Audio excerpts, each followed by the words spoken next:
Class, the next part of this chapter is about the physiology of breathing, how this all actually works. So, we talked about, so there's two, we call this the respiratory system, but there's a difference between respiration and ventilation. We've already seen that a little bit, but we term the breathing in and out into the lungs, that is considered ventilation, where the exchange between the lungs and the cells, lungs and the blood, and then the blood and the cells, that's considered respiration. So we're going to look at ventilation first. We already talked a little bit about the pleural membrane, the serous membrane around the lungs. And what it does, besides cushioning and protecting the lungs, is it creates a pressure. So it creates an intrapleural pressure that holds those lungs open. It holds the pleural membranes next to each other, and because the lungs are continuous with that inner layer, they're pulled out as well. So our lungs, in a natural, just resting state, our lungs are partially open, and they're not open as far as they can, but they're not collapsed either. And we have air all through our system down into the lungs. That air is just sitting there. So when we breathe, so what's happening here? So here's a picture. So we have the diaphragm underneath our lungs. Our lungs are just sitting on that diaphragm. Now when the diaphragm contracts, it's going to shorten. Now in this case, it's a dome. It's a thin dome-shaped muscle. So when it contracts, what happens is it shortens and it actually pulls down. It goes down when it contracts. Oh, sorry, this is expiration. Let's look at inspiration. There we go. The diaphragm contracts and pulls down. What that does is it pulls down the lungs too, and it's pulling against that interpleural pressure. It's pulling against that pressure. So the diaphragm is contracting, pulling down, and pulling on those lungs. So what happens in the lungs is they expand, and it opens up more volume. Okay, the same amount of air in the lungs, it was already there, but now there's more volume. At the same time, the intercostal muscles in the ribs can contract and help pull the rib cage open a little bit as well. So, what happens? The thoracic cavity volume increases. So when you increase the volume but you have the same amount of material, that causes the pressure. So this pressure is really important here. This is all about pressure. Pressure goes down. So the air pressure within the alveoli, intrapulmonary pressure, decreases. So now outside, we've got all this, outside all around us, we have all this air pushing down on us with pressure. We've now expanded the lungs, opened the lungs up, so there's less pressure there, there's more pressure outside. So what happens is air wants to go from high pressure, or gases in general go from high pressure to low pressure. So low pressure is now inside our lungs, so air goes rushing in to fill that space. Alright. That's how we breathe in. We consider that active because we're using our muscles we're contracting the diaphragm, we're contracting the external intercostal muscles. That's causing this volume change. Okay, but really, I mean, we're not forcing the air in. What we're doing is we're pulling the air in as we change those volumes. Now, expiration is exactly opposite, except this one we're not using any energy. We're not using any muscle contraction to do this. Simply, the diaphragm relaxes. It relaxes. It goes back to its previous shape, which means that we're taking the increased volume and we've taken that increased volume and gone back to where it was before. So same amount of air in there, but now the volume has decreased. That means that the pressure is going to go up. So the pressure in the lungs goes up compared to the pressure around us, which is now less. So again, going from high pressure to low pressure, the air in our lungs now rushes out into the outside air because of that pressure difference. And that is how we inspire and expire when we're breathing. One other thing here, so this is a picture that shows, so the diaphragm relaxes, it goes back up, volume decreases, air rushes out. Okay, the other thing, are there other muscles that are helping this happen besides the intercostal muscles and the diaphragm. They're all skeletal muscles. We have the rector spinae, pectoralis minor, scalene and sternocleidomastoid muscles can all help pull on the lungs as well. All these things are increasing the size of the thoracic cavity. So the bigger that cavity, the more that we can breathe in. We can do passive expiration, but we can also even force more air out. So right now when I'm speaking, if I don't want to take a breath, I can keep talking, and what I can do is I can contract my abdominal wall as well as the internal intercostal muscles, which decrease that volume even more within the thoracic cavity and allow me to breathe out even more air. So heavy exercise, singing, etc., in those cases we're forcing that air out. So more than just the natural passive release of that air, we're forcing it out of our lungs. Here's a couple things we use to measure the inspiration and expiration. So spirometer, and this is just something you breathe into that measures the amount of air that's going in and out. And then the spirogram shows those measurements that the spirometer is making.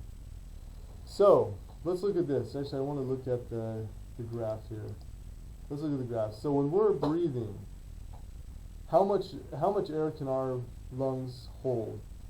So that's what this is showing here. So we have some names for some different things we do. You can see this lady in the picture here, she's breathing in the spirometer, and this other lady is reading what's coming from that. So first we have these little waves here. What that is called is the tidal volume. So when we're just sitting around, we're not actively exercising or doing anything like that. We're not actively exercising or doing anything like that. That normal amount of breathing that we do is called the tidal volume. It's generally about 500 milliliters. So if you think about 500 milliliters, this is about the size of a water bottle. I don't think I have one in here, but a water bottle is about 500 milliliters. Think of a liter bottle of soda, so that's double the amount. So as we're just breathing in and out, we're not really breathing that much when we're just resting. That's called the tidal volume. Now there's extra, so we can breathe in even more. So here I am just breathing normally, and then sometimes I can take a really big breath and take in even more air. So that's called the reserve volume, in this case the inspiratory reserve volume. So that's the extra amount of air that I have the ability to pull in as needed. Now that plus the tidal volume, that's how much air totally I can bring in to my lungs. On the flip side, we have the expiration, how much we expire. So the tidal volume involves expiring as well, but there's also a reserve. So I can be breathing in and out. This is my tidal volume. And I can do a big inspiration, get all that inspiratory reserve volume, and then I can do a large exhale and get rid of everything that I can in my lungs. That's called the expiratory reserve. So there's this extra amount that we can breathe in and out. So that usually comes to about 4,700 milliliters. So about 4 liters of total lung capacity that we have. So this is the total lung capacity. Sorry, I should call this the total vital capacity. So the inspiratory capacity plus the expiratory reserve volume, we call that the vital capacity. That's the vital amount that we need.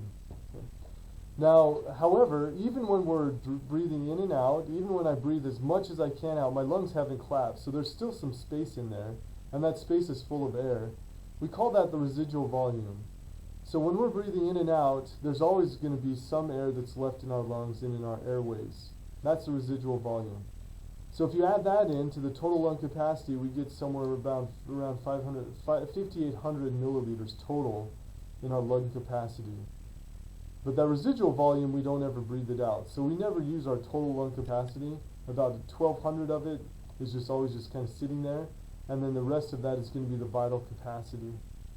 So those are the words that we use when we're talking about the different amounts we're breathing in and out. And you can read about these here as well. One last thing to remember, so residual volume is about 1,000. Even when we do breathe in, remember that only in the alveoli does gas exchange occur. So when I breathe, even when I breathe in as much as I can, there's still going to be air in my mouth, in my trachea, in my bronchi, and the other passageways leading up to the alveoli. In fact, it's about 30% of the air that I breathe in doesn't get to the alveoli, so we call that dead air space. So there's some, obviously this isn't, it's a good system for getting air, but it's not ideal. I mean, we're leaving a bunch of air here that isn't even used. We don't even get oxygen from this. So that's just something that's happened that way. All right, as far as what controls our ventilation, what decides when we're gonna breathe or not? We have the primary respiratory center, also in the medulla oblongata, so that second bump in the brain stem, the pons in the medulla oblongata.